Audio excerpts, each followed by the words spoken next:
And hello, folks. We would seem to have landed.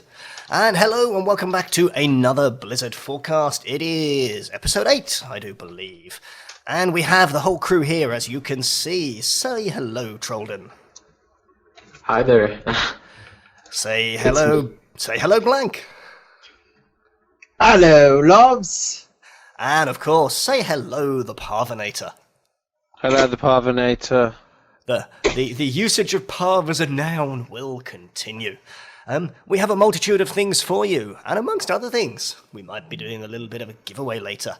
A few copies of Warlords of Draenor, perhaps. But before we dive into a few of our sections, there was a news article that caught our eye. Blank, would you like to kick things off with the discussion?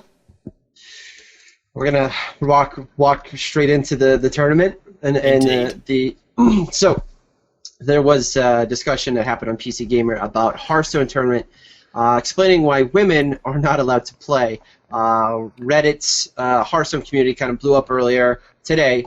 There was an announcement from the Finland esports that said that participation is open to Finnish male players only. A lot of people, of course, came rushing to the aid. This is the internet being like, why is there a sign? This isn't Calvin and Hobbes. Why is there no girls allowed sign on the front door? It's a global event. Stipulated an all-male lineup. There was a bunch of things that you really had to dig in here, and just so you folks that are watching, I want to clarify. It's in accordance with the International Esports Federation, or the IESF. The tournament regulations state that the tournament event is open to male players only. It's to avoid potential conflicts. From what I understand, it's a global organization that's based in South Korea, and it's comprised of esports associations all over the world. Its stated aim and purpose is to promote esports as a true sport, and there seems to be a lot of, and this is what I think we're going to dig into a little bit here. The issue is this: there are games that are being segregated.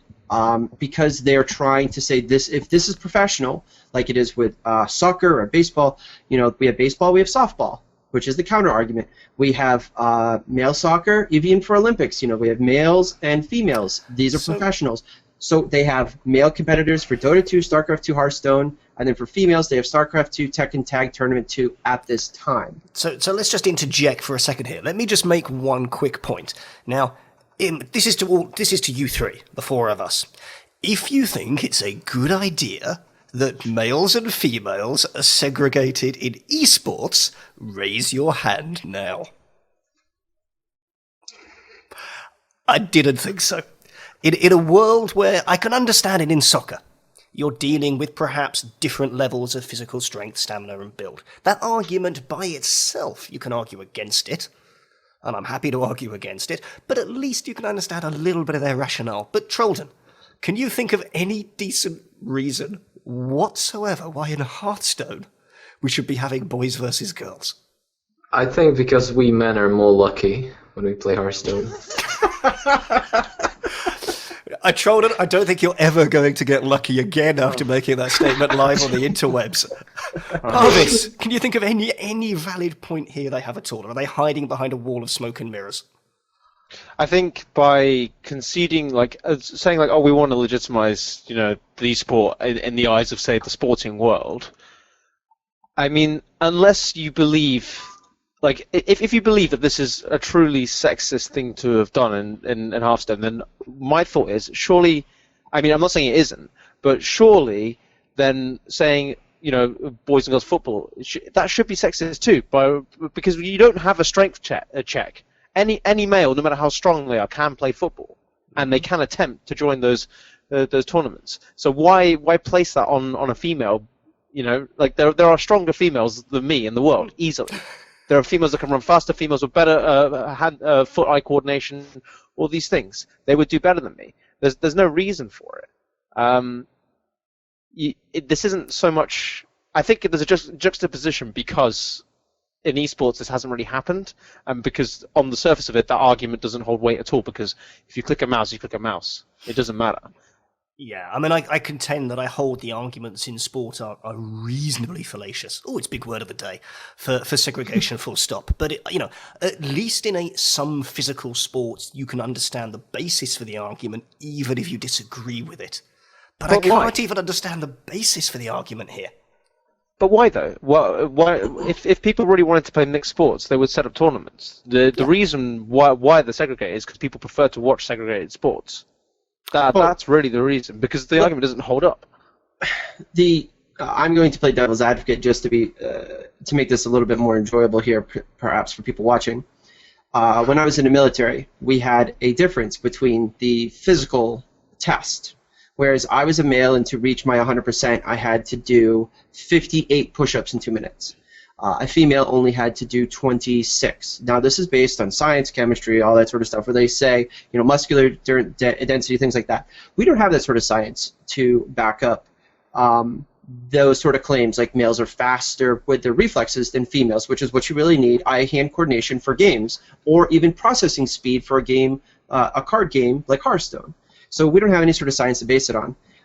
However, I think that the reason when they initially came up with this, I'm sorry, what is the name of it again? This LESF tournament, literally was in professional sports there is a segregation. So I don't think they really thought it through that well.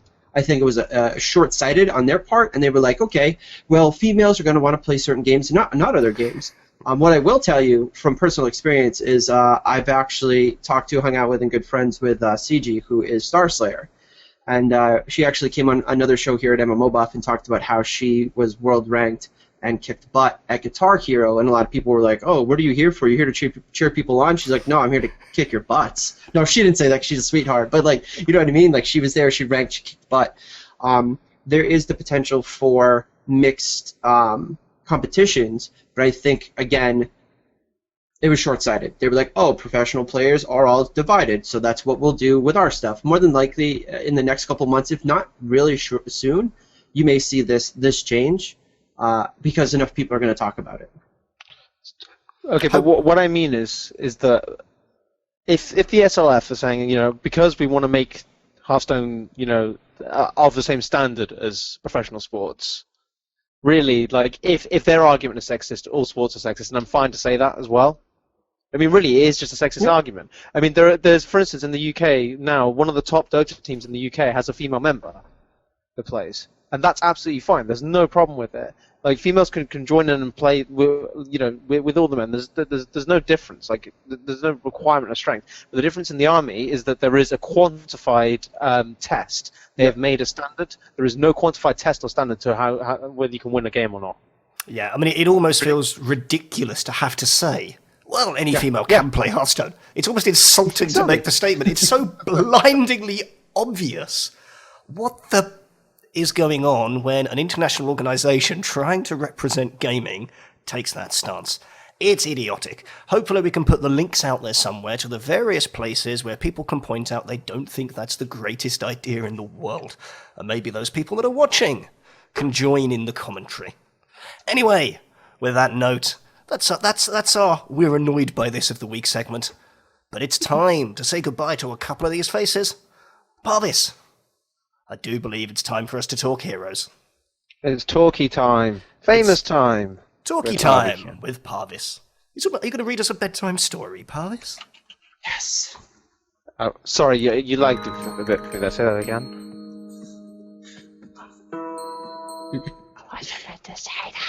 You're going to read a bedtime story. Oh, read your bedtime story. Okay, Parv, it's just you and me. So, what's been happening in the world of Heroes of the Storm this week? Well, I've got a list here. The first thing was, this is kind of more of a general Blizzard thing, but they announced, Blizzard announced a Gamescom contest. It's a lot of people dressing up as their favorite things from Blizzard games, which includes, I guess that includes all the games that we're talking about today, but I suppose the winner will probably be Heroes of the Storm person, just because it's the best Blizzard game ever. You might need to justify that one shortly. Well, I mean, I'm just like people can have their like subjective opinions, but my objectively right opinions like supersede them. I suppose would be my argument, which is fine, I guess. Um, we got some patch notes, so we got some cool stuff happening in the patch notes. I'm gonna bring these up so I don't get them wrong, but I do know them, I promise. So the major things I want to talk about are the general changes to mechanics. So one of the major changes is that they got rid of a previous mechanic they were testing out, which has been there since the beginning of the alpha, where if your team level was 3 levels behind the enemy team, you'd actually gain bonus experience. And the idea is that if you're losing, you have a mechanic that can sort of catapult you back into the play. Okay. They're actually getting rid of that, and they're implementing a new mechanic to replace it. They're implementing something called the underdog mechanic, which will, instead of giving you lane XP and tower XP and stuff like that when you're behind, if enemy players are higher level than you, you actually gain bonus XP for killing them, which is great. What's the rationale? So we've gone from saying, okay, we don't want big swings, so there's going to be this trickle XP. So if you're behind, you start to catch back up. Now that they've made a change and they're calling it underdog, what mechanically is going to change about the game with this change? I think it's in line with what I said when I first started playing this game, and that's this game is highly gank oriented. Yep. So a couple of months ago, I mentioned how if you have a player in each lane, you've got 2 free players. Let's say there's 3 lanes. You've got 2 free players just constantly gank, and you're gaining the same XP as if you were dual laning in 2 of those lanes. So there's pressure on you to sort of like to move constantly and to constantly attack and do things like to essentially be aggressive. They want more aggressive play because aggressive play it makes a better spectator sport. No one wants to watch people farming forever in these games. They want fights. If the underdog mechanic would mean that if you were to sit in lane, you're not going to get that extra bonus trickle, and not only that, but you're also going to get more people trying to go for those ganks. Like if you're a level 2 levels ahead, which is a pretty big lead in Heroes. It doesn't sound like a lot, but it actually is. You can sit there, like you going in and being ballsy isn't necessarily a good idea, because if you throw, you're going to throw a lot harder than you used to throw, because not only are you giving them XP from being a higher level individual, but you're also going to give them bonus XP as well. Mm-hmm. So you essentially become higher value targets, especially your squishies and your supports and things like easier to kill heroes without escape mechanics or invisibility. So it is going to encourage people to sort of gank their way back into the game, I think, and take advantage of heroes overstepping them up when they're trying to finish and push in. Is this an advantage that's only going to play into hands of certain heroes? I mean, we'll talk about the games we played earlier today in a minute. I can't see me with Hammer suddenly rushing to take advantage of that. No, it's going to be gank-oriented heroes and heroes that scale better to the late game. So auto-attackers as well are going to do quite well. That maybe, I suppose, any hero with like stun combos as well, someone who can catch someone out and punish them for being out of place. Because if you've got a stun combo or a decent amount of lockdown, they're out of place for a long time. So 2 of you can jump them and kill them, and there's not a lot they can really do about it in the end. So it does help a lot. Okay. And just to mention, the underdog bonus starts off at 1 level difference and it caps at 4 levels. So after it scales from, so if you're say level 1 and someone's level 2, you will scale if they get to 3 and level 4 after that. But at that point, the bonus won't get any higher. So it's not an infinitely scaling thing. They have tried to limit it. But I've been wrong there. Actually, it's not to do with getting it. The previous mechanic wasn't to do with towers. It's actually just to do with trickle XP. The other thing that they've done as well is they've increased the experience earned by minions by 20%, which I really, really like, because I actually felt that the game was a little bit imbalanced with this, and that's that a lot of the time when we've played it on the show, we've said, like, okay, one person just occupy the lane and get the extra XP, and we'll fight 4v5 in another lane. You have to make that trade-off worthwhile. There has to be a reason to concede if they're conceding the XP in one lane, they have to be conceding something significant, especially if there's only 2 lanes in the game. So otherwise, there's no reason for us to farm that lane. We may as well just bring the other guy up and have a big 5-man, bash in the top lane or whatever. So now both your game and your concession I really like split push tactics. Means more.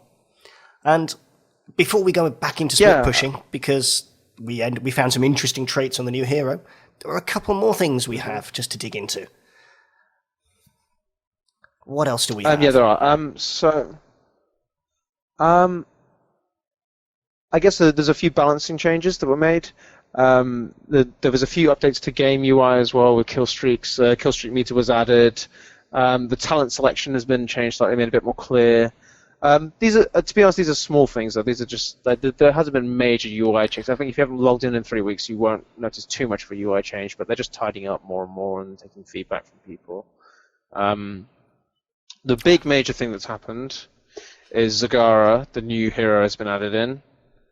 For those of you who don't know, Zagara is a character from StarCraft 2. She is she's not the lead commander, but she's one of the major commanders of the Swarm. So she deals with like the hive mind, and she's got a whole host of cool abilities, and she's probably actually going to become my favorite hero now. Now, there's me thinking that the change in Sergeant Hammer's build-out tree to remove the advanced optics was really the biggest change of the game. But it seems we're going to be talking about Zagara. If you want to talk about that quickly, we can do. Well, I can talk about it quickly and say that straight away I want to see more stuff.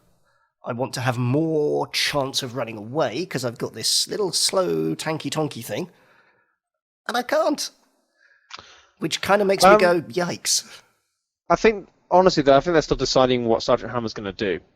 I think they're testing out, seeing how you can actually play him, because when I first saw him, I thought, well, this is kind of like a sniper role, what he's playing. It's a sniper with a bit of splash damage, really. You want to get a lot of range and speed, like behind like some terrain or behind, out of sight in the brush or something. But it seems to me that by reducing his range early game, they want him to be kind of more of just a normal ranged hero, I guess. Yep. Let's serve that. We'll have to see it. I think with heroes like that, it's going to take team play and looking at the meta and how really top players and coordinated teams decide to utilize him, because he's one of those heroes that has like very specific roles. I think he's a situational pickup, that hero. I think that's what he'll become. I think there might be room to do a whole show in the future talking about sort of mobility and vision, the stuff we were talking about when we played on stream earlier. Definitely. You tried to teach me some basics. Maybe we slate that one for next week. But I think it's time to dig into Zagara. Okay, so new hero, really cool hero, probably the best hero they've ever made, in my opinion. I've only played it twice. I played it today, but I really, really like her. She's exactly the kind of hero I want to play. It must be good, Parv, because we won another game. Yeah, we actually won a game with her. So her Q is called Baneling Barrage. It launches a stream of banelings that explode on contact. So this is just a line of banelings. You've seen them all in StarCraft 2, I'm sure. They go splat on people. They do AoE damage. They're good for pushing. They're good for attacking melee heroes. Yeah, it does can you stutter step to avoid them and shoot them down before they blow up? You can't shoot them down. They're not targetable. That would be cool. But it's not a reliable cast. So it is a skill shot. So you can dodge them, and you do have time to dodge them, I guess. If you have something with a blink or something that can move around, you can dodge those. They do a lot of damage actually if you level them up. They're really, really good. Okay. Her W, Hunter Killer, unleashes a Hunter Killer Hydralisk to attack and chase the enemy.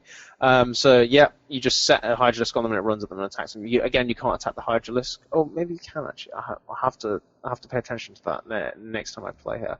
I'm not entirely sure yet. The tooltip doesn't say it. You can. You can kill him. Excellent. Okay. All right. So you can kill him. You can also upgrade him as well. To not only get a Hydralisk, you also get a Mutalisk as well. And the Mutus will have a bounce to two enemies when he auto attacks as well, which is a nice upgrade that you can get with him.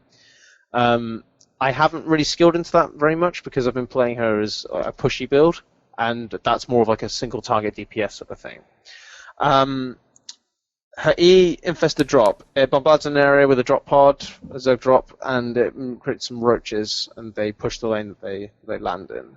Those are definitely attackable. They have quite a bit of health, actually. They're really good. So, like, already you can see what this hero is going to do. It's going to be like, okay, I want to push a lane. Bang, bang, bang, bang, bang. I've got some Banelings. I've just wiped the entire enemy creep wave, and I've put down a load of creeps, and they're all running at the enemy tower with my creep wave.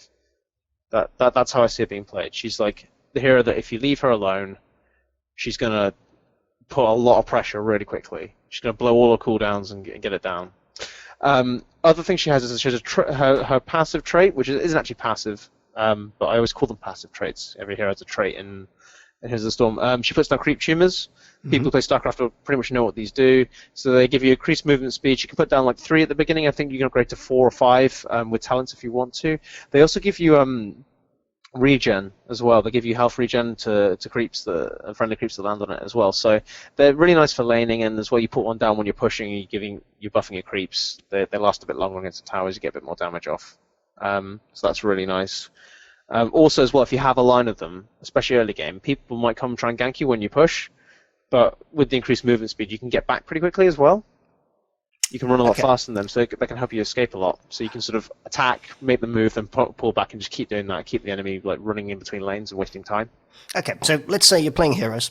More and more slots are opening up, so this is going to be happening soon for more and more people, we're pleased to say. But you want to play this character. What are the 2 things you should bear in mind with it? It, her, I guess I can call it her. And what are you really looking for composition-wise with other players?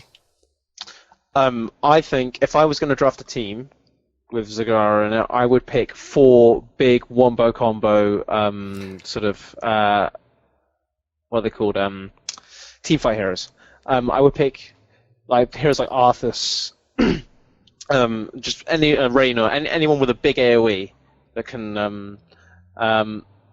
Basically, what I would do is I would have 4 players pushing and team fighting top.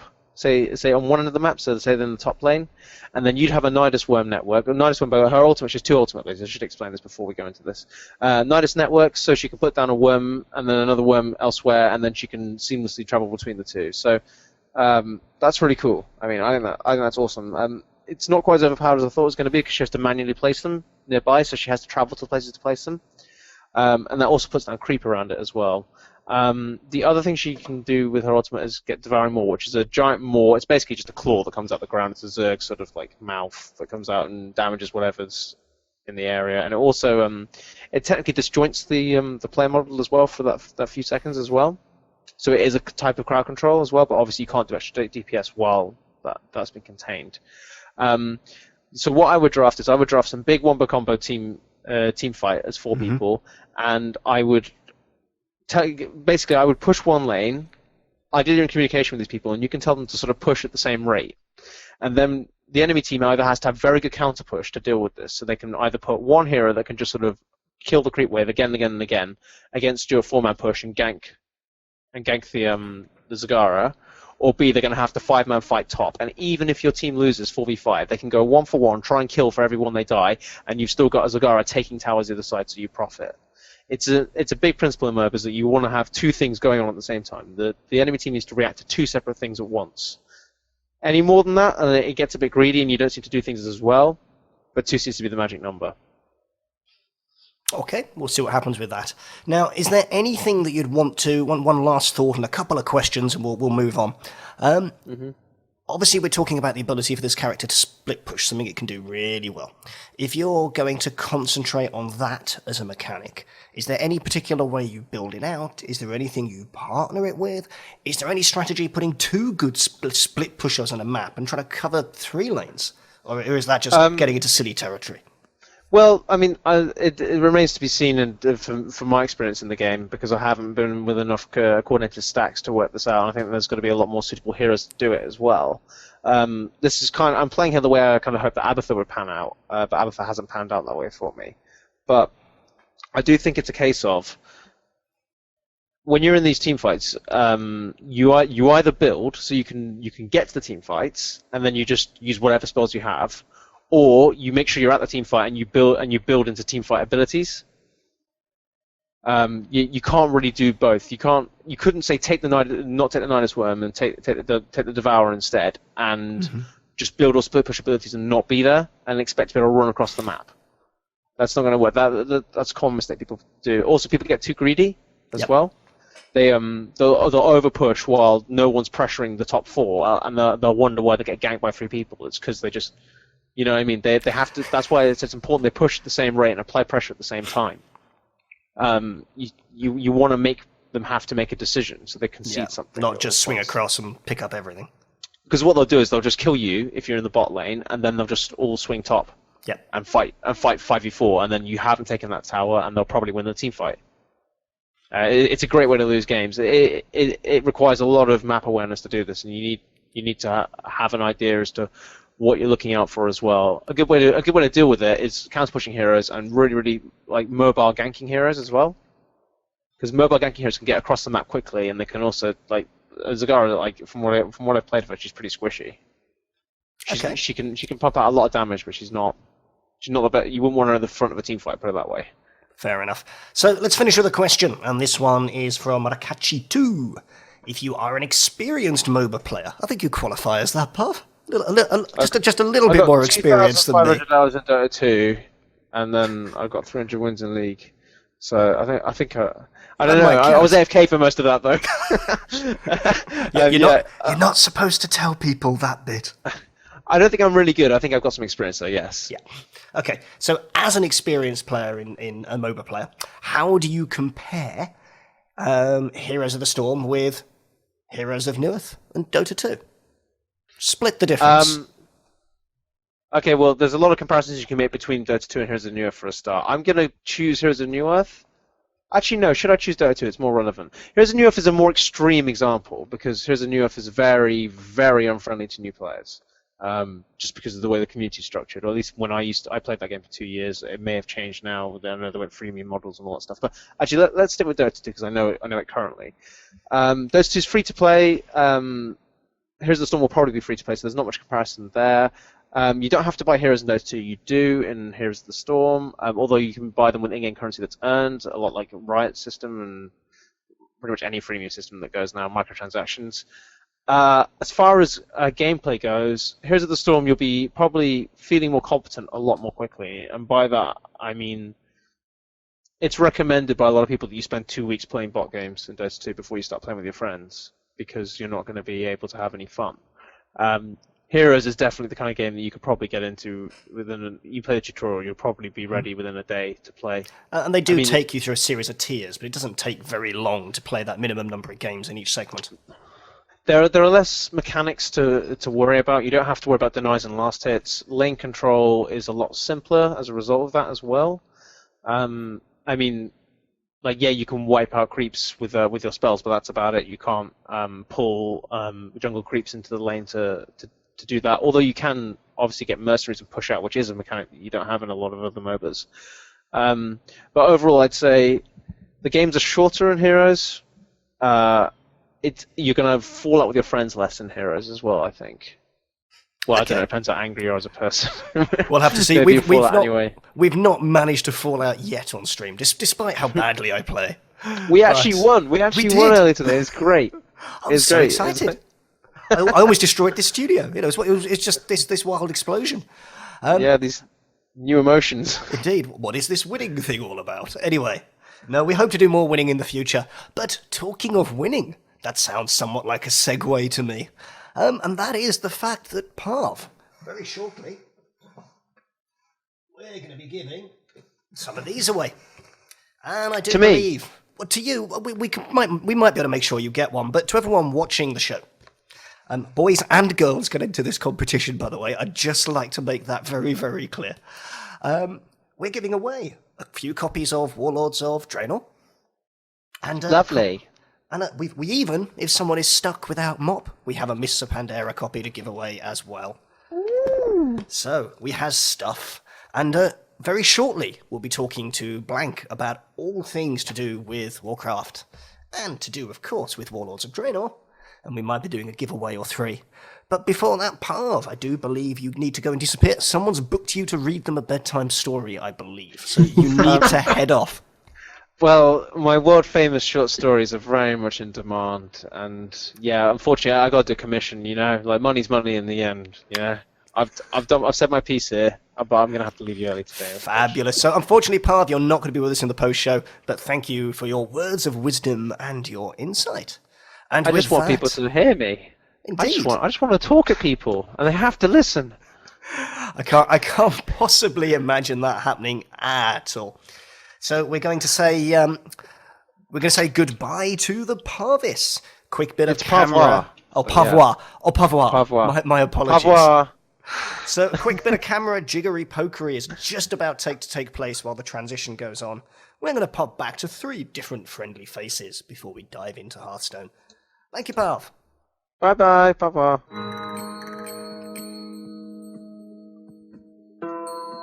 I miss him already.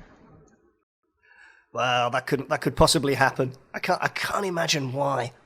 Now, we may just get a quick glitch while cameras change around. So guys, any comments on that? Trolden, I do believe you've been playing a little bit of this latest hero. Oh, I did. I really enjoyed. They changed many things, like interface, for example. They made it smaller, so it's easier to play right now because it doesn't take half of the screen. Okay. And Zagara is really fun. I bought her. She's only 4k gold. I didn't expect that. I thought she's going to be like 10k or something. I don't even know if I've got 4K gold, but I'm going to have to check now and give this one a go. But of course, I'm still playing Hammer, as is my wont. Now there goes the camera off, there goes the camera on, and all things back to normal. There we go. You had a discussion here, by the way, about Hammer. She's incredibly OP right now. She's so OP, just, oh my god. It's the first game I've played since the change of the optics, and I massively miss that increased vision. Straight away, I want that increased vision that you get early on. She's really strong right now, especially if she gets protected by someone. But that like rarely Stitches. happens. No, that actually happens a lot. You don't have to like Stitches or ETC can protect Surgeon Hammer, and you're gonna do just fine. Okay, Blank, any thoughts, any comments, any heroes' experiences of your own recently? Not so much on new characters, but, you know, my specialty has always been design and function, so I did want to mention I liked the experience of snowballing. It is a seemingly subtle change, but the underdog bonus, I definitely am going to have to check it out to see exactly how it works. I'm not good at crunching numbers unless I have a spreadsheet in front of me, but they used to, and I'm sure you guys talked about it a little bit, if you were behind by 3 levels, you used to, like, get more, and now there's an underdog bonus where whenever somebody's killed. So I think that's really cool, and I'm interested to see how that will change the dynamics of group play, because it's like, okay, we've got this bonus, we need to capitalize, we can capitalize doing this strategy. So it'll be interesting to see if a couple different meta things change, if that's even possible. I don't know too much about higher end gameplay, but I do know things like that do come into play, especially when you're able to mess around with the game that quickly, and you have just, you know, a very different early, mid, and late game depending on your team composition. So, fair enough. Right, the clock is ticking, and the producer in my left ear is about to get annoyed with us for overrunning on time. So, with that note, I'm going to be pushing a few more buttons. People don't like it when I say that, so I keep saying it. And we're going to be transitioning into your good self, Trolden. So, Blank, you still have time to change out of the outfit that makes you look like you've escaped from prison before we get to your segment. oh, sweet. I'll go just so change you real know. quick. I'll just go And get some new clothes on. it's time to do all things Hearthstone.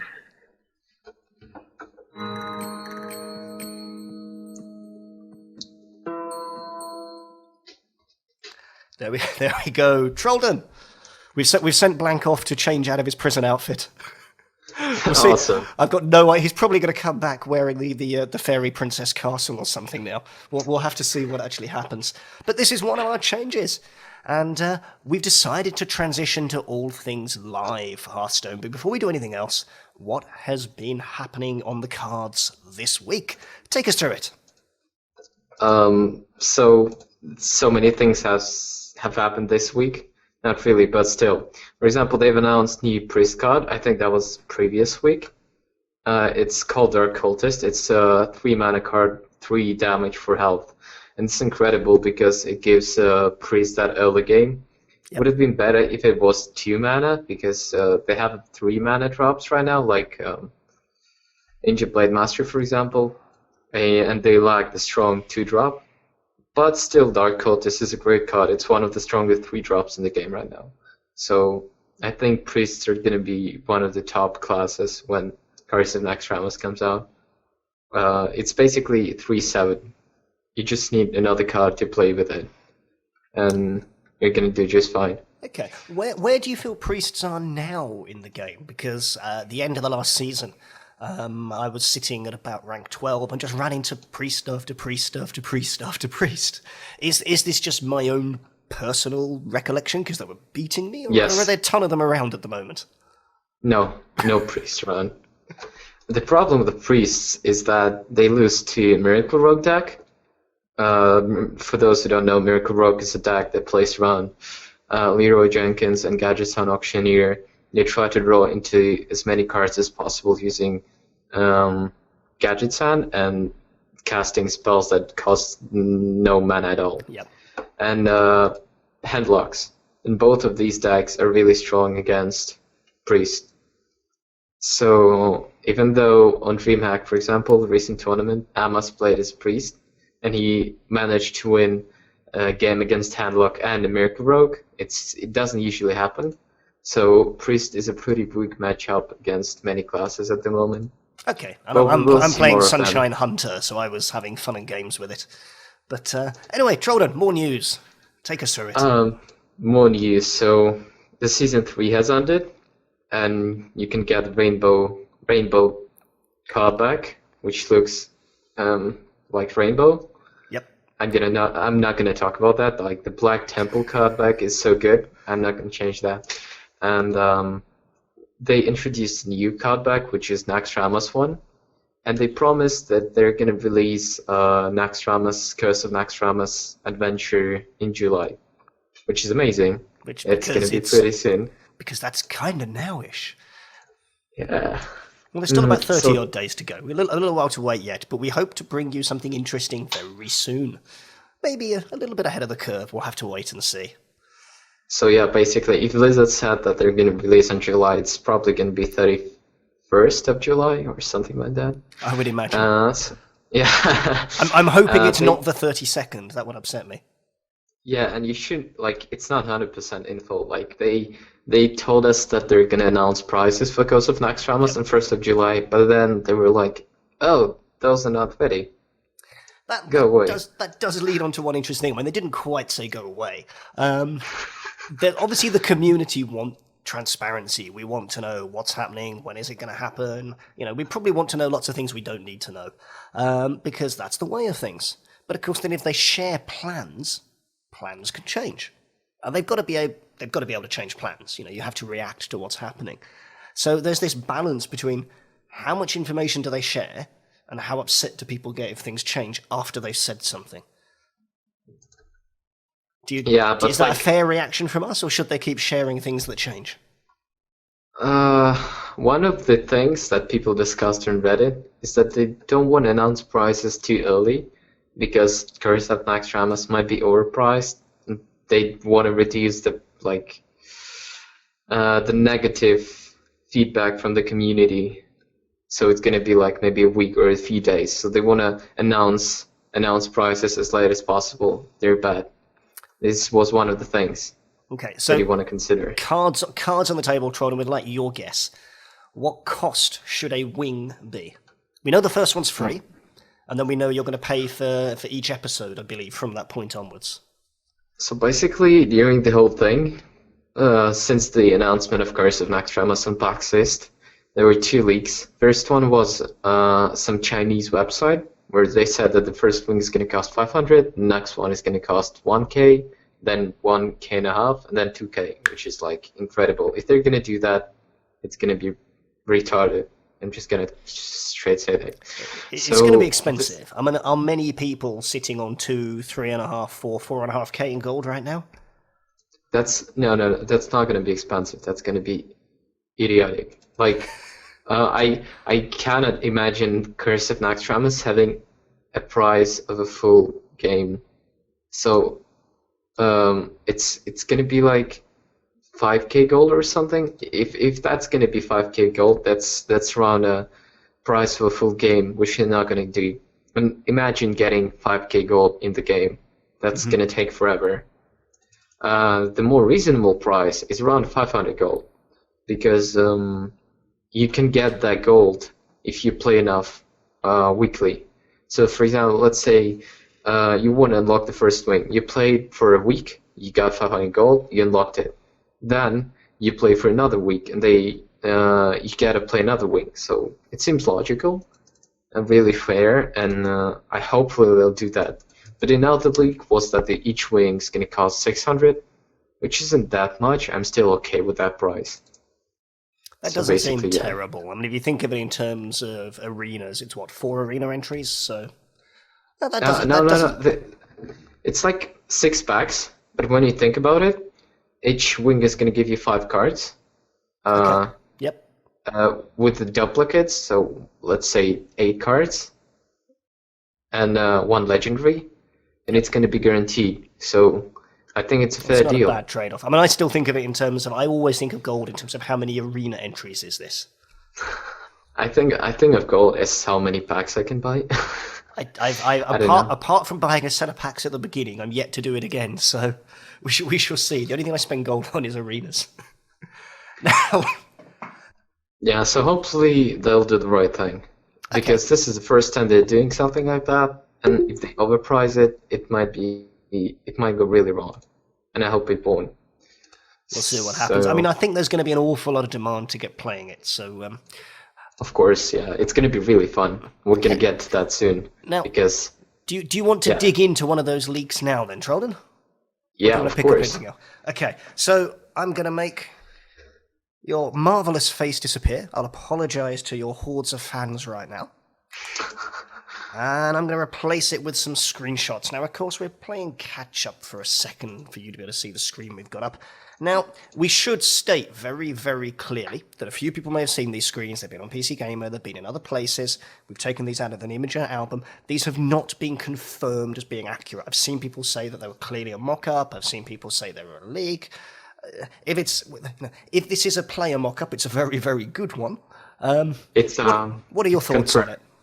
It's confirmed, because in one of the screenshots you can see the card backs for the actual enemies you play against, and the card back looks like the exact same as the card back that they've announced, just announced now. a few days ago. Yeah, so it's definitely confirmed on stream. Okay. Confirmed by Trolden. But that certainly would seem to indicate there might be some legitimacy to them. It's almost a shame someone's leaked something. I don't like that in principle, but it's out there everywhere, so we need to look at it. Now, the first thing we're looking at is we can see the screens on the left. Talk us through these. Now, I'm just moving these on every 30, 40 seconds or so you're going to need to walk us through them, Trolden. Okay, so basically, if you ever played World of Warcraft, there is a raid.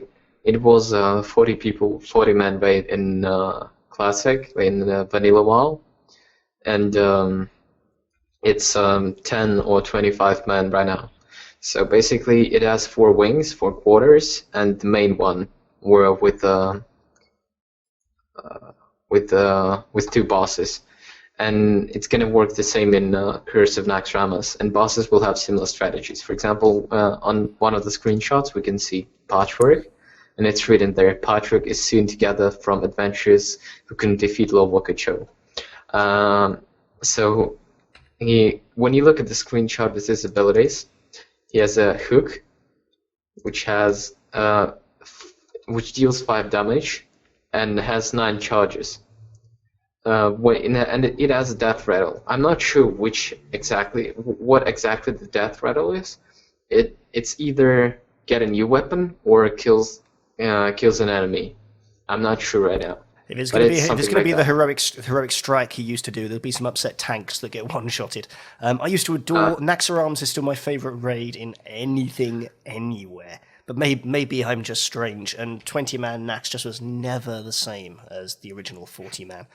And Patchwork, of course, was the big DPS race, he says, joking. Yeah, DPS race. And it's going to be the same DPS race in Curse of Naxxramas, because as you can see, he doesn't have cards. So it just hits you in the face.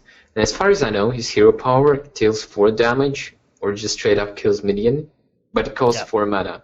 So it's going to take a while till you can use it. So all you have to do is kill him before he kills you. So it's like you have to kill Patchwork in 6 turns, maybe less, maybe more, I don't know. People will say that was simple, but people used to say that just killing Patchwork before he kills you was simple as well. That was never really the case until you got to a certain point in progression. So now we can see one of the screenshots is for horsemen, probably. I'm not sure how to say that exactly right. So The four basically, horsemen. 4 horsemen, yeah. When you start playing against them, you have a hero with 7 health, but the hero is immune. And you have 3 other horsemen on the board. So basically, they give the hero immune. You have to kill those things on the board. Then you can kill the main guy. It's looks something similar to what it has been in World of Warcraft. And what we know right now is that there's going to be normal mode where you unlock cards. There's going to be heroic mode where you unlock golden cards. Yep. There's going to be class challenges where you get the class cards. For example, the class challenge for Hunter is going to be 30 web spinners. So you're going to have 30 web spinners in the deck, and you have to win like that, which is hilarious. Also, we have some info about legendaries. We know that's going to be Kel'Thuzad legendary, which at the end of the turn summons all friendly minions that died this turn. So basically, you can play Kel'Thuzad, trade, and then they're going to return back on the battlefield, which is amazing. This legendary sounds so cool because what makes this legendary good is that you get immediate value from it. So when you play Kel'Thuzad, you can just get value of it. And 6/8 isn't that great for like 8 mana, but I think it's a decent legendary. We also know that there's going to be Fogan and Stalak. These are 2 legendary cards that if they die in the game, they're going to summon Thaddeus. I have no idea what he does still. It's not revealed. But the thing with that legendary card is that Fogan, for example, I hopefully I pronounced that correctly, is a 5 mana 4/7 card, and it's a really good card. It's almost like a Yeti. Yeti is 4/5 for 4 mana. 4. Yeah, and Cairn is let's say 4/10 for 6 mana. So this card is going to be good by itself. You can just play it, and it's going to be decent. Not sure about Stalak, though. Stalak is 5 mana card with 7 attack and 4 health. Of course, this is all leaked screenshots, and even though those are definitely the screenshots from the game, things might change, so we don't know yet. Okay, so we're seeing some images around. We know the curse is around the corner. Everyone's waiting to play this. And of course, as you play your way through this, you're going to start acquiring new cards. So 2 questions for you. What, in your view, is the big impact going to be? We'll do the first question first. In your view, what is the big impact going to be on normal ladder play and normal arena play with the introduction of Curse? Are we even going to see these cards in arena? Definitely. As soon as the wing is unlocked, we're going to see the cards in arena. And this is going to change probably a lot of stuff. First of all, metagame is something that players are figuring out when they play. So when you know that the Miracle Rogues are popular now or something else, you're going to try and play that deck, or you're going to try to counter that deck. When they keep adding cards weekly, it's going to be weekly. The new quarter is going to be unlocked weekly. It's going to be madness. No one's going to know the exact value of each cards. No one's going to know all the possible combinations. So it's going to be pretty hectic. Also, in Arena, it might be pretty good. For example, new Secret for Mages is a neutral, same as Flame Strike. So when you get to choose between mage spells, you can get the new spell, the new secret, which is really bad in my opinion, instead of Flame Strike, which is great, one of the best cards, and basically makes the mages the strongest class on Arena right now. And this might balance everything out because you get more cards to choose from, and you're gonna get less duplicates. So okay, so try this for size. The Nax has just come out. You're logging in. You want to progress in ladder. How do you time? How far do you get through Nax? versus then dropping back into ladder with your newfound cards? Or do you dive straight into ladder because everyone's busy doing Nax and there's a thin field? What would your strategy be for laddering when Nax comes out? When like the first second Nax comes out, most of the people are gonna go and play it. If you're gonna go ladder, you're probably gonna meet the same decks. So it doesn't make that much sense. Like I wouldn't just go ladder because you're gonna encounter the same decks because people won't get the new cards yet. So when Curse of Naxxramas unlocks, I think I would go and kill all the bosses, get new cards, and then go ladder with my old decks. I wouldn't try making something new. Yeah, with my old decks. And when I encounter something new, and I see the new combination that's confirmed to be really strong, I would add that to my deck. Because if I try and make something new, I would have to test that on normal mode, which would waste a lot of time. You couldn't just theory craft some decks out beforehand? Theory crafting is really, like, it's good, but you cannot always make sure it will work, because things may change. We still don't know all the cards for Curse of Naxxramas. Yeah. They haven't revealed them, so it might go completely wrong. So, no words on that. Okay. I wouldn't try and theorize before Curse of Naxxramas comes out and we see the whole thing. And don't forget that they're gonna add cards weekly. Yeah. So one day, like 1 week, the card's gonna be really strong or really bad, and then next week when we're gonna see another cards, in combination they might be really strong, or one card might be stronger than another, so people will stop using it. You'll have to see the ladder and adapt accordingly. It's going to be really hectic and it's going to be super fun. Okay, so give us a closing thought, Trolden. What's the one thing you're looking for most from Nax? Or what's the biggest shift in the game going to be? The biggest shift in the game is going to be releasing the Nax, actually. It's confirmed. The biggest shift in Nax is going to be releasing the Nax. Yeah. All of the Nax, all of the time.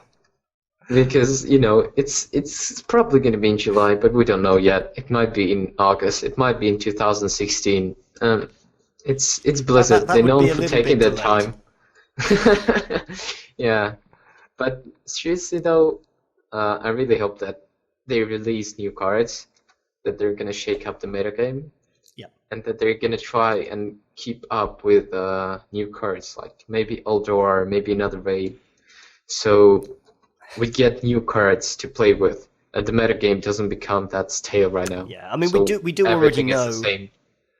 We do already know that this adventure is just the first of. There's going to be more. They probably already know what they are and have a lot of them planned out, but they'll be getting feedback from this to see what works and what doesn't.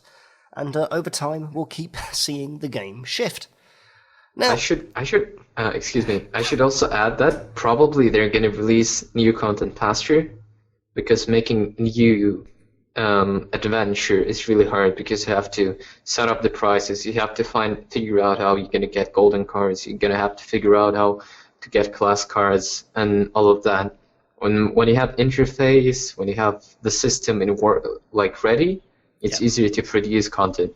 So probably the new content is going to come more often. That's actually a very valid point, so we'll have to see what happens with that. But on that point, I think it's time to bounce us back to the studio. Well, I'm already in the studio, but time to change things around for a moment. So I'm going to do this.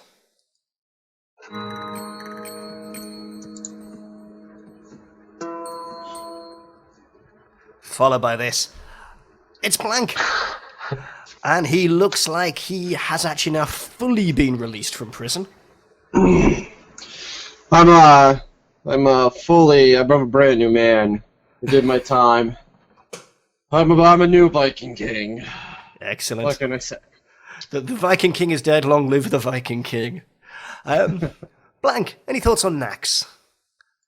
On Nax, I do not follow a lot of Hearthstone. What I do want to say, just general, just basic, straight up personality talk. Really? God bless Blizzard for rehashing the same stuff. But you gotta be kidding me. We did Nax once.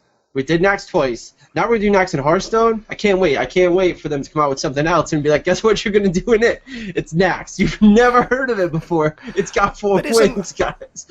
Isn't that really, though, part of what Hearthstone In does before so Nax well? Racing. Dude, it's Nax everything. They're going to put Nax in StarCraft. You're going to have to beat all the bosses to be able to level up. That's gonna be in the next intro. StarCraft 3 is going to have Nax to go through. Kel'Thuzad is secretly Kerrigan, actually, so we're gonna see that. That really would be quite a big reveal. So Trolden called it here first.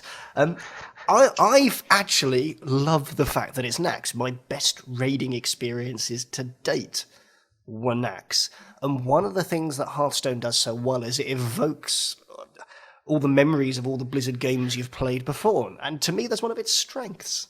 I don't think it's just Hearthstone, though. I think Blizzard does a great job with their brand strength. It doesn't matter. If you're playing Heroes, you're like, oh my god, I love this character. I have this great affinity for them, or I remember reading the lore, or I just, whatever it is. They are amazing at doing that. It's if you play Blizzard games, you have that 1 or 2 characters where you're like, oh my god, you don't know who this is? They're amazing. Yeah. So we'll have to see what happens. So, blankety blank, it is time. Not only to do all things Draenor, but shortly we need to find these some new homes. Absolutely. And we'll be doing that. After your segment, we bring everyone back for a chat. Well, we do have some breaking news that just happened. Oh, breaking news. Do I need to put a logo up first, or is this breaking 3-way news? This is breaking news for Warlords of Draenor. So we'll pause. We will pause. We'll pause the breaking news. Because I'm going to have to do this first. Catch you on the flip side, Trolden.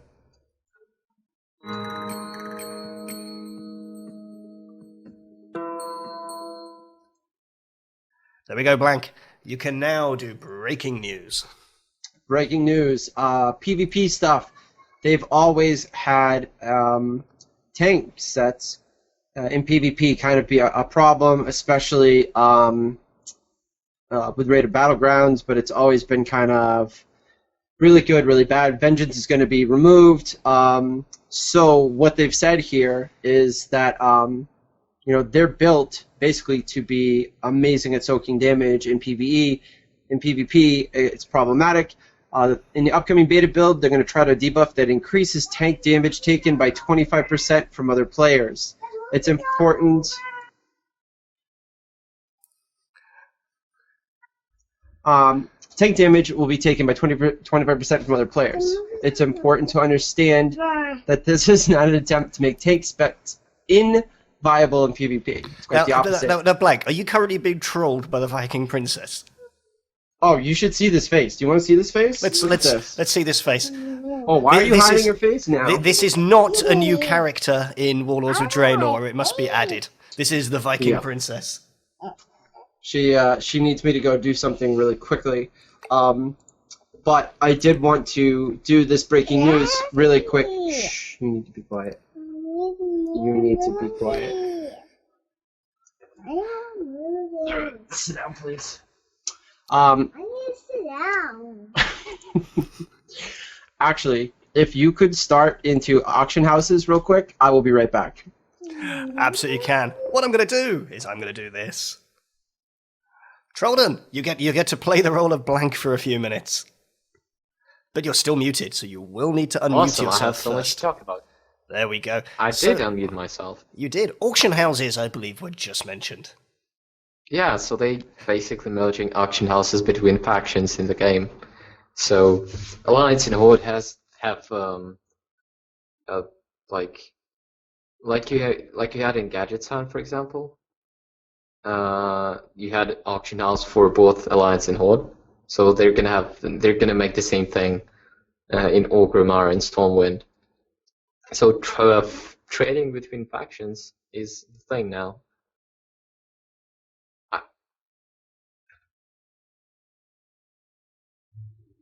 No, it helps if I do that. There always used to be the neutral auction house as well. And, you had the increased cost, I believe, of putting things on it. You got to... Does it add or does it take away from the economic game to have these different auction houses? One faction, one cross-faction? It does add to the game because currently there are not that many servers that have the Horde Alliance balance. And what it does is that it makes Horde players or Alliance players pay more gold if they're the minority on the server. And this is a great change, I think. But the only thing I read on Reddit is that they have to add new achievement. That you have to kill an opposite faction member with the weapon you bought from them on Auction House. Now, I have to say that is actually absolutely fantastic and one of the best achievements they're yet to come up with. What's the name of the achievement? Is it something like a bullet with your name on it or something? No. They haven't made the achievement. It's like a suggestion on Reddit. That would be great, I think. Yeah, the achievement should be called "This bullet has your name on it." It would be absolutely fantastic. So we should start a petition here and now to make sure that happens. So whoever came up with that on Reddit, you sir or madam are a genius, and I hope to see that in game. But Trolden, we're gonna wave goodbye to the Trolden again for a moment, and we're gonna return the Viking King without all of his followers this time, I do believe. I had planned for the show to be a certain amount, so then I put a movie on, and she came in and decided she was gonna be all cranky. It's really hot in here. She's like, I want a movie, and I'm like, you need to not be rude. But she picked she likes old school movies, so now she's watching some the original Robin Hood, and life is good. It looks like you guys started to talk a little bit about the auction house. Is that correct? We just covered auction houses and what that actually does to the economic game. So yeah. Okay. Well, then we will go from that into something that there was a change for WOD, or Warlords of Draenor, for guild leveling and guild perk changes, and I wanted to discuss that a little bit. Very early on, when was it? It was in the first expansion, Kata? Mm-hmm. It was I'm not quite sure when they launched it, but they put out the ability to level your guild. Leveling your guild was there to add different perks to it. What really happened, though, was that by putting those perks in, if you were a new guild, you were now behind. So the social system they were trying to put in place actually was going against them. Yeah, it was a difficult one, because from someone that ran an active guild, we liked the challenge of things to do in the guild, to promote the guild, to make convenience life in the guild was much easier. But it didn't become this is a perk. This became if you don't have it, your guild sucks. Right. It's a barrier. It ends up being a barrier to entry for newer guilds. Yes. And one of the cool things I'm really enjoying about Blizzard and paying attention is what more of the community side of things. And this is a community change. Yes, it is a quality of life, but it's a change they didn't necessarily have to make. So they had come up with all these perks, and then they decided, we're going to streamline it. We're going to roll them into default behaviors. So they're going to streamline the system without making it feel like a barrier to entry for those who are like, I've never played this game before, I'm going to play it with my friends. Oh, you only have a level 5 guild? You're crap, nobody wants to ever join you. They mentioned they still want to incentivize guild membership. So there's more than just social benefits. They did, and this is confirmed, they're still going to keep the convenience, like faster mount speed, instant guild mail, mass resurrection to gilded players. And the guild achievement system, unlocked items and benefits, those will still be in there. But they have kind of streamlined a couple of things, and this is, of course, they've mentioned is going to take a lot of iterations. There is a lot of people that were discussing the cash flow perk being popular, and it sounds like it may not make it.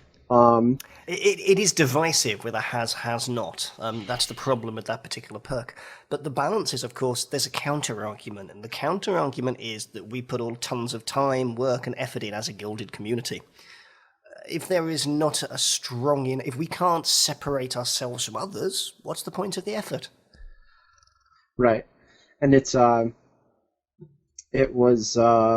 decision they made from basically guilds that were recruiting folks to use the cash flow perk to siphon into the coffers. That goes basically, we let new people in, or alts, we get more of this money. They're like, this is one of the things that we don't want to be there. So they've taken it out cash flow perk is confirmed at this time, will not be in the game for Warlords. They're aware that guilds use this as a way to finance their costs, and they are working on, and again, iterations and as they adjust things, more lucrative and more opportunities and options for them to do in Warlords. They're even talking about things, and I kind of like this. This is outside the box thinking, bringing back some bind unequip epic drops and raids. Mm-hmm. They had really gone away from that sort of a system. Now, if we take away from one social system instead of trying to rebuild it and force it back into their box, they're like, well, if this guild is actually going and raiding, why don't we give them a way to make that money back by getting some really rare, best in slot, raid gear that they can go sell on the auction house or keep for themselves, either way. So I thought that was really cool. It does lead to some tough decision makings within the guild. Do you use it if it's some fractional upgrade? Do you pass it on? Does it go to an alt or does it go to the auction house? And that's a cultural thing every guild is going to have to deal with. Are there benefits to dropping BOEs back in? Obviously, they were taken away for a reason. They're one of the things that were, I guess, the causes of guild drama and ninja looting. Grab, run, auction house. How are they going to fix those problems? Or are those problems just for guilds to resolve? Those sort of things, from what I understand from the development point of view, are social systems and guild systems that kind of resolve themselves, but they had originally gone from a very open system where, hey, there's a chest in Molten Core, open it up, first person to get there gets it, to, boiling that down into master looters able to then give gear out, and then even bigger iterations where if someone disconnected, they weren't able to get gear. So it's still a work in progress, and I think what they've realized is we're able to take something from one system and put it in another and give people what they're still looking for. So BOEs were originally taken out because they're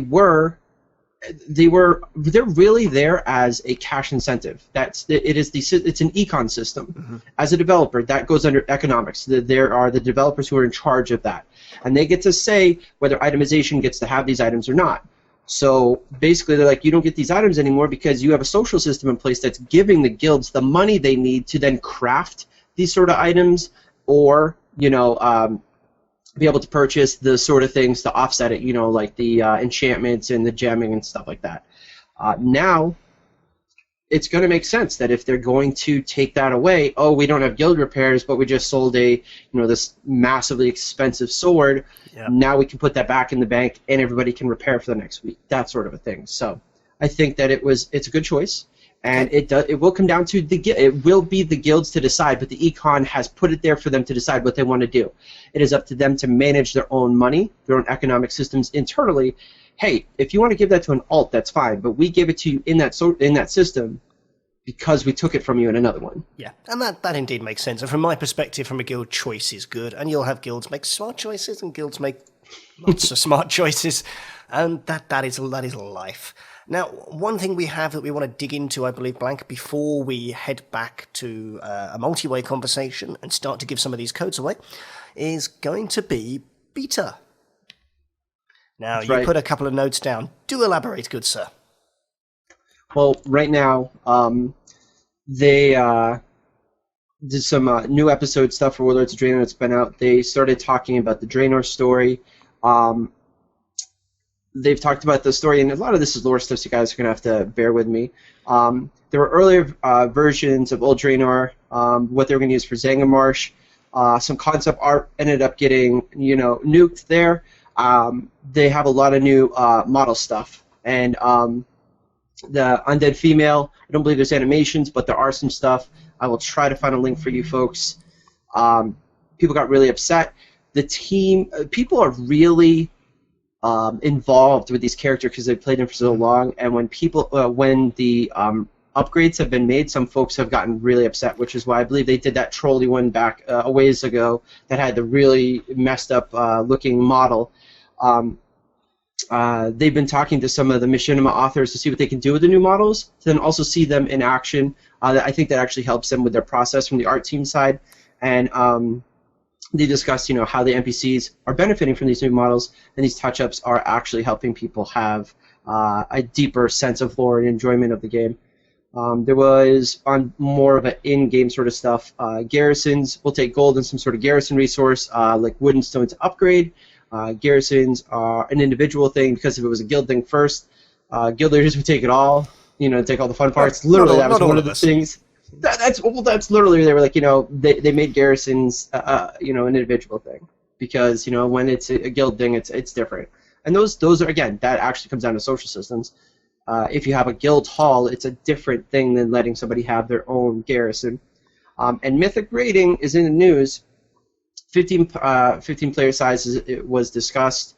They were talking about 10 player guilds asking to grow, and the Mythic rating was put at 20 people. Yep. Because the advantage it gives to teams when designing raids. Now, this was not less of a people asking for it, and I think more of a design and choice. With 20 people, the raid designers are able to assume that there will be at least one class in each raid, which is very important, because when you're designing a raid where you need a mage to spell steal something, if the raid is so small that you're not sure there's one there, it's a tricky thing to put. Exactly. And of course, not to do so plays on homogenization, plays on taking away unique roles from characters. So I still prefer larger. Everyone knows this. I love the fact that we're seeing some larger raiding elsewhere. I do hope that the 20-man raid size personally doesn't shrink. Yeah, and the last thing was they've noted that they're looking to make that 20-man more complex with their mechanics, so that it's more of a challenge for the organizations and groups that want to do it. You may not be able to bring in your best #1 DPS paladin because of a certain fight, and people don't really remember a lot of that in Blizzard in the last couple of years, because they shied away from that. With Mythic, they're saying we kind of want to do this. We want it to be like, we've got a 50-person guild, we've got a 30-person raid team because we do 25-mans, but to get that Mythic, we're going to have to mix and move some things around, because this is going to be some complex stuff. How complex, we'll see, but I think it's good to see that. Oh, and the last thing that I had was the free boost. Just a general note, to level 90 will not expire.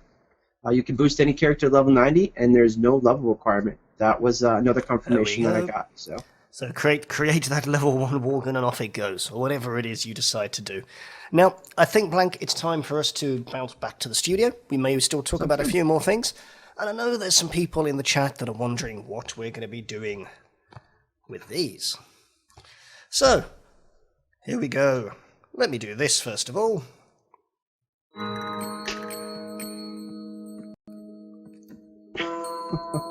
I just read chat about... Followed by that.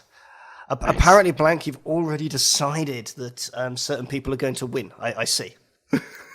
This is what happens. I don't know if you guys have that giveaway bot, but I have one, and it seems to pick like certain people. We had one of my moderators win 2 $150 giveaways in a row, and it was crazy. Like, we were like, you're not allowed to win another one. Like, normally I say you can win whatever. That's crazy.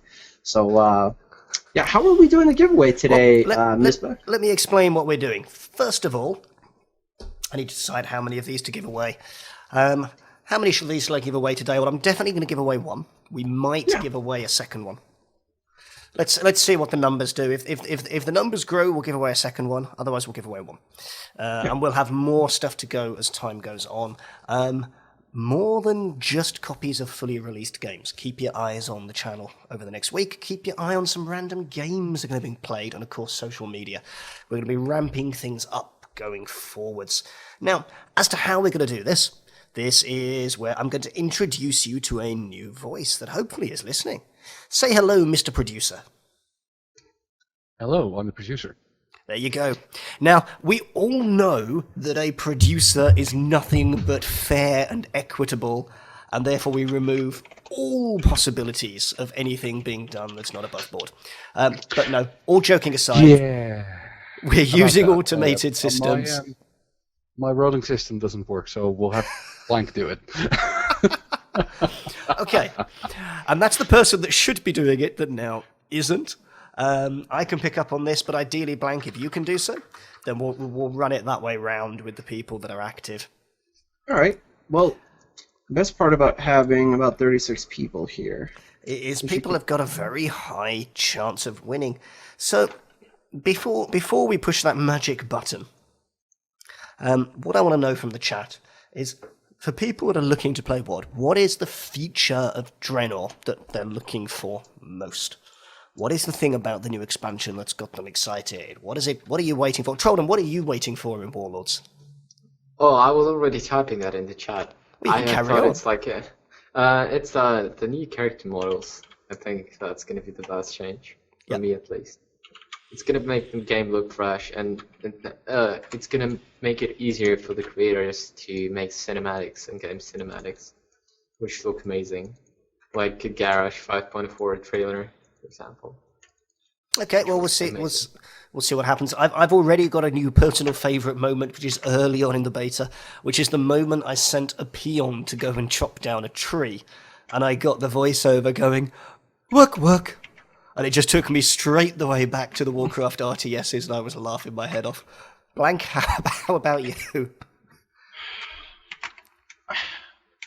It's going to have to be the excitement for the new models. I really feel that we're looking at a game that's been around for a very long time, and seeing things being upgraded in front of you while maintaining that draw to what originally brought you there, that's what I'm excited the most for. I'm going to be honest, because that's why they call me Real Blankspace. I want to see if that old nostalgic feeling kicks back in. It hasn't yet, and I don't hide that, but I want to see if it actually ends up me being like, man, this is awesome.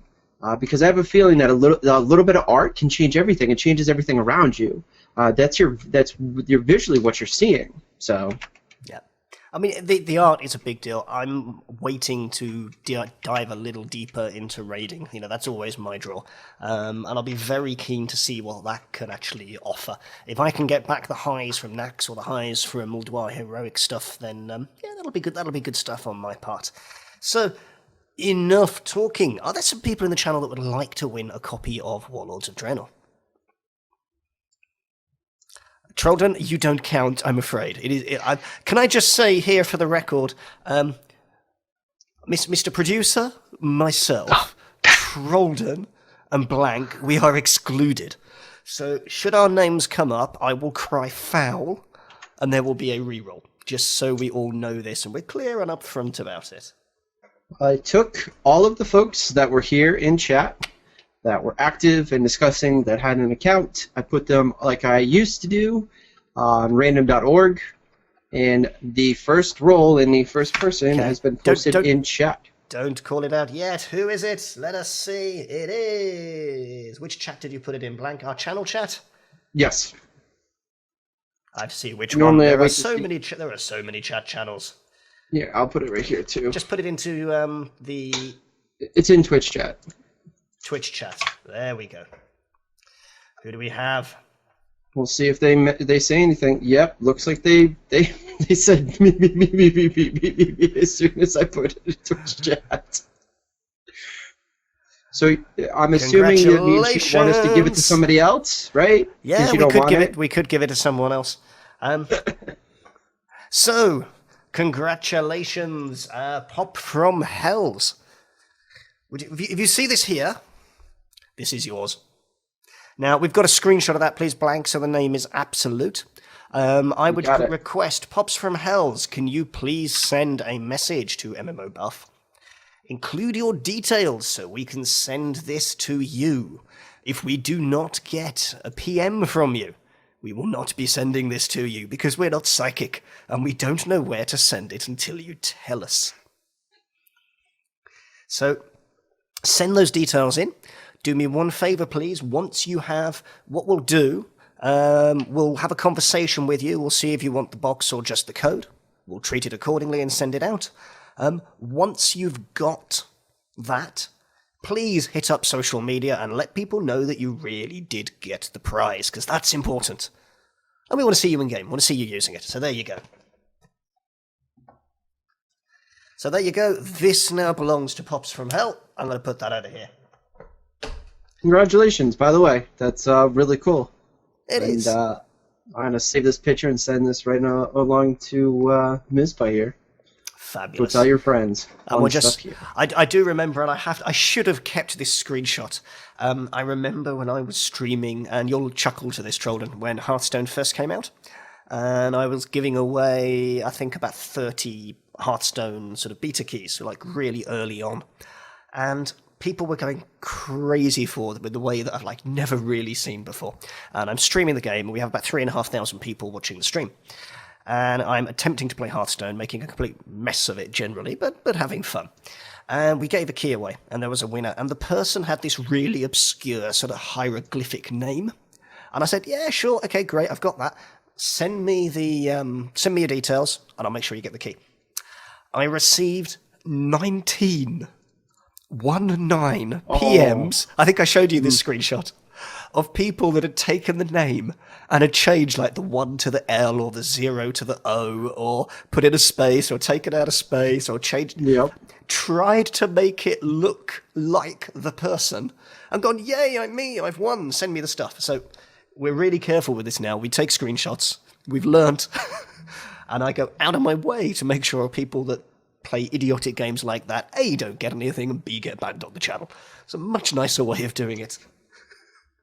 So there we go. Now, we're coming up to the end of the show. So what I'm going to do is I'm going to roll some credits. I'm going to drop us into a quick little bit of post-show chat. And we'll see if anyone's got any questions. And we'll take those after the show. So thank you, folks, for watching. This is the first one of the new format. We want to know what you think. Do you like it? Do you not like it? There's going to be a lot more of this coming up. We've got some guests planned. We've got some more giveaways planned. We're going to be playing quite a lot more games on MMOBuff.TV for you to watch at random points. So if you like what you're seeing, if you like watching me occasionally win but usually die at Heroes, then please make sure you are following so you can get those notifications. Have fun. Trolden, time to say goodbye to YouTube. Thank you guys for watching. Go on YouTube. I'm Trolden. Watch my videos. Follow me on Twitch. Do put a link in, Trolden, so people can find you. Yeah, I will, sure. Okay, thank you very much, guys, for watching. I'll put the link in the chat. There we go. And Blank, perhaps you could say goodbye and let people know a little bit about who you are, and what you do now you've escaped from prison. My name is Blankspace. I am a Viking. You can find me on Twitter, and every social media is Real Blankspace. You can check me out all over the place. I don't do sexy videos. I don't look adorable like Trolden. I'm not sexy like Parv on the YouTubes. I don't even have a cool... people think I'm in a closet, but what I do is real talk. So if you ever want to check it out, twitch.tv/RealBlankSpace. Thanks for being here. Congratulations to the winner again. I hope you guys will hang out for a little bit of post-show hangoutery. I'm going to let my daughter come back because then we can be unprofessional-ish. Absolutely. So thanks for being here. And indeed, folks, thank you for watching. First one of the new format. There will be plenty more. There will be a lot more coming up. And who knows if we'll do anything else in the post-show. But on that note, thank you for being here. And it's time for me to do a little bit of this.